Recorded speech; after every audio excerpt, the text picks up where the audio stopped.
नमस्कार मित्रांनो, जय जिजाऊ, जय शिवराय, जय शंभूराजे। मित्रांनो, आज 6 जून महाराजांचा 351वा शिवराज्याभिषेक दिन। मित्रांनो, 350 वर्ष उलटल्यानंतरही आपल्या राजाची जयंती आणि आपला शिवराज्याभिषेक दिन मोठ्या जोमाने आज आपण साजरा करतो। पण मित्रांनो, आपल्या राजाविषयी जर आपण एक परिपूर्ण माहिती घेतली तर आपल्याला असं समजेल की राजांचे वडील म्हणजे छत्रपती शिवाजी महाराजांचे वडील शहाजी राजे या आदिलशाह व मोगलांकडे एक उच्च अशा सरदार पदावरती होते। महाराजांनी ठरवलं असतं तर त्यांची जहागिरी घेऊन एक मोठे सरदार बनून ऐशोआरामी जीवन जगू शकले असते।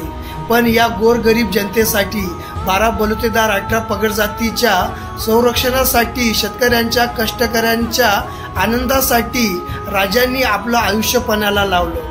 मित्रांनो, 1645 साली रायरेश्वराच्या मंदिरामध्ये आपल्या स्वराज्याची प्रतिज्ञा घेतल्यानंतर 1659 मध्ये अवाढव्य असा राक्षस अफजल खानाला महाराजांनी ठार केले।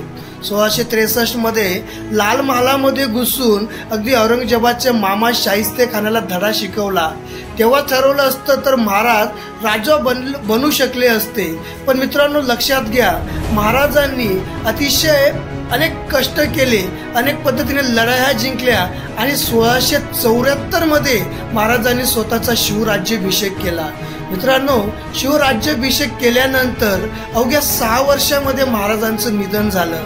म्हणजे महाराजांचा जर कधी असं एक राजा म्हणून कालखंड बघितला तर फक्त 6 वर्षाचा, पण फक्त अवघ्या 15 वर्षाचे असताना महाराजांनी स्वराज्याची शपथ घेतली होती।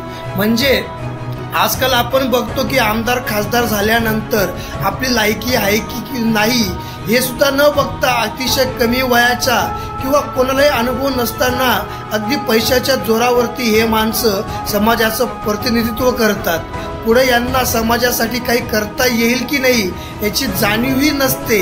पण महाराजांनी आधी स्वतःला सिद्ध केलं, आधी स्वराज्य स्थापन केलं। आपण रयतेसाठी, शेतकऱ्यासाठी योग्य आहोत की नाही, आपले निर्णय योग्य आहेत की नाही, आपली जनता आपल्यापासून, आपल्या कार्यापासून सुखी आहे की नाही ही पूर्ण पडताळणी केल्यानंतरच महाराजांनी 1674 मध्ये शिवराज्याभिषेक दिन साजरा केला किंवा आपलं स्वतःचं राज्य म्हणून एक मान्यता प्राप्त करून घेतली। मित्रांनो, आपण खरंच भाग्यवान आहोत की जगाला हेवा वाटेल असं स्वराज्य निर्माण करणाऱ्या या शिवछत्रपतींच्या स्वराज्यामध्ये आपला जन्म झालेला आहे। म्हणून मी एकदा पुन्हा सांगतो, या शिवराज्याभिषेक दिनानिमित्त शिवरायांच्या मार्गदर्शनाने, शिवरायांच्या विचाराने चला।